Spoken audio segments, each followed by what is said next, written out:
everyone, it's me Emily. I'm so excited about today's video because I'm doing a speed build and it's going to be Fairycore, which has been my obsession recently. I've already seen what I made because I'm doing a voiceover and I just know it came out so perfectly and I was very happy with it, so I really hope that you all enjoy watching, and with that, let's get on with the video.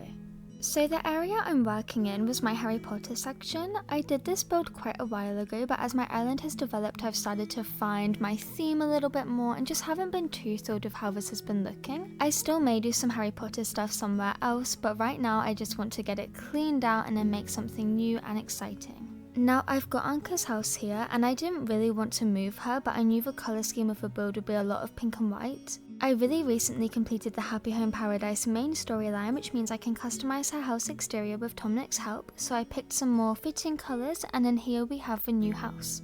So with that in place, I'm now ready to come through and start working on my pathing. I didn't want to keep anything to straight edges. I want this area to be a lot more natural, and I already have straight edges going to the left, which is towards my Nook's Cranny, and then up those inclines leading towards the museum.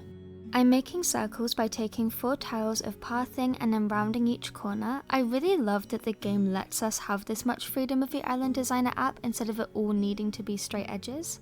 I did have to play around quite a bit because I wanted the gaps to be the same between each of the circles, and I did want to add lighter dirt in between my terracotta tiles just so that they're all a bit different. And then you'll see I'm using this plank code because I'm going to create a railway with a train on it. I didn't want to use a whole design slot just for a train track, and I've already been using this plank design quite a bit and I think it will work just as well. I'm using the tiki torch to go behind the plaza train so that it looks like the smoke coming out of the chimney, and then I've been using tree standees so much on my island recently, and here it's just meant to act as the backdrop of my train. The patchwork sofa chairs are going to come and be the kind of seating or carriages that would go behind the train. And then I also brought in a peach tree. I thought that peach would just work well because it's got that pink colour. I mean, if I had cherry blossom trees, I would definitely use that. And then what I'm doing here is I actually decided to take the train down because I have this bunny design code that's on a hat, but you can use it and kind of flip it so that it looks like a bunny, and I placed it behind the train and now it looks like there's a bunny driving the train, which I think is so cute. Plus I really love the idea that the train used to run through the island and was kind of an active thing, but now it's been abandoned and there's been time for bunny rabbits and fairies and everything mystical and cool to move in. So yeah, that's kind of what I'm going with. This build is right up against my river mouth and I wanted to find a way to create something interesting with it, so I came through with a cliffscaping tool and started to make some kind of waterfall. My main focus was just on keeping the corners nice and rounded as I really wanted this whole build to feel very natural, and then I'm bringing in the water. Starting out on the top, I'll create a little curve and then connect this into the main river. I only realised after filming, but I totally forgot to decorate the top of the cliff, so I will probably just add a few flowers up there in my own time. Once I was happy with the layout of my cliff and waterfall, I started to dig into the river. I needed to create a path so that I could place this teddy bear on his very own floating island. I really love how this looks, and then it was nice and easy to just refill the water in again.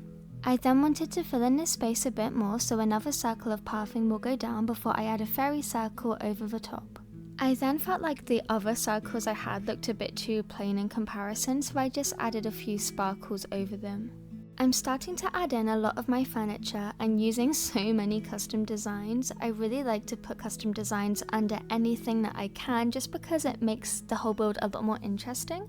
The only real plan I had for the build was to make a train, so now that's already done, I'm just filling in the extra space with anything that feels right. Because of the whole abandoned train concept, I tried to make it very cluttered so it has a feeling of nature kind of taking over and getting in the way of everything that used to be here.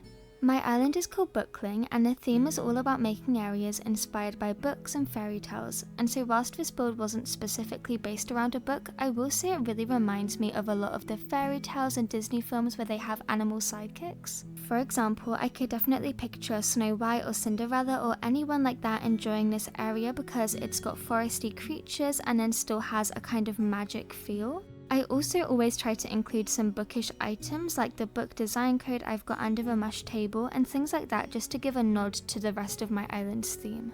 I will say I've been super into making photo spots on my island. Like, I always try to make sure there's a good space within a build to sit and take pictures.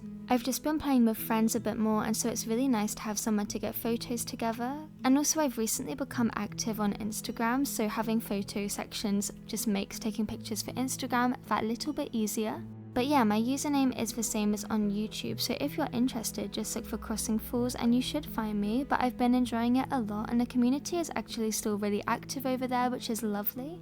I was trying to do the trick where you stunt a tree's growth, and please just watch this, and does anyone know what happened? I've never seen that before. I've not seen it happen to anyone. I've never had it happen to me. It was so scary and so weird, and even watching it back, I don't know what happened there. I just had a hole, and for some reason it made me fall into the hole, which I didn't even realize was possible. But yeah, with that little glitch out the way, I tried so hard to get my grass standee in this gap, but it wouldn't let me. Even if a standee is only a tile big, it turns really weirdly for some reason, so I couldn't make it face the front. I did just have to settle for the Emperor Butterfly model, but to be fair, the colour of the blue fits in really nicely with the blue on top of the train, as well as the blue from the waterfall, so I feel like it's an okay compromise. Then the very next furniture piece I am adding, I have such a long, deep history with. I'm going to be placing on top of a log stool the anthurium plant. If you guys didn't know, and you probably wouldn't know because it was such a long time ago, but right when I started YouTube, I was doing a rainforest island and I only made a few videos on it, but I used the anthurium plants everywhere. Not in pink, normally in this kind of dark reddy color, but yeah, I used them absolutely everywhere. I would time travel for days and days just ordering 5 of the plants and then using them and then going to the next day, collecting them, ordering them again. But yeah, on this island I've hardly used them at all, but I did use the unicorn a lot. You can see just in that back corner right by the house, I've placed the unicorn Stuffy, who is just so cute. I really like him. And then of course this build would benefit from a crescent moon chair. I really love this piece of furniture, it's just so elegant, and in general as a person I am very into the moon and stars. It's a shame because when I'm living in London it's quite hard to get to see the stars just because all the lights are quite bright, but whenever I'm back home I look out for the constellations and see which ones I can find. The only one I consistently recognise though is the Big Dipper, but that's okay with me, it's a good one so it's fine. I felt like it was time to add another bunny in. I am just such a big fan of these codes, they're really adorable. By the way, if I use any custom designs that you like at any point, please feel free to leave me a comment asking for them and I will make sure to give you the details. I was just moving a few items around to make sure that they fitted my preferences that little bit more. I genuinely feel flowers can shift the whole tone of a build, which I adore, because you can have something already in place on your island and then just pick a new type or colour of flower and it's like you've renovated the whole area with just one small change. A little bit of glowing moss is always a great way to fill space in my opinion, especially for areas like this where I want a pretty whimsical feel. And whenever I pick up a piece and put it down again, it's because I want a specific type of moss, like sometimes it grows too big or small, so I just reset it until it's perfect. I was being very particular about what I wanted to do though, so that's why it took me so many more tries.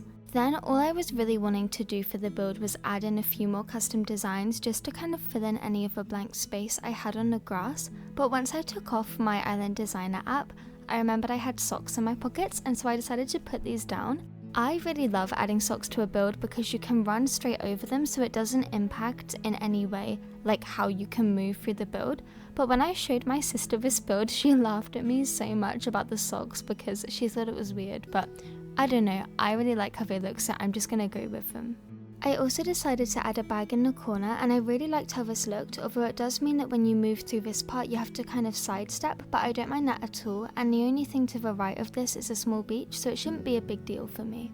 I'm now ready to go on the final walkthrough of this area and oh you guys, I just love it so much. I really don't think any part of it I would want to change other than the cliff that I did forget to decorate. But yeah, I really like it. The train, especially with the little bunny behind it, is so cute. So if you guys enjoyed this video, please consider leaving me a like and a comment. And with that, let me just thank you all so much for watching and I will see you all next time. Bye!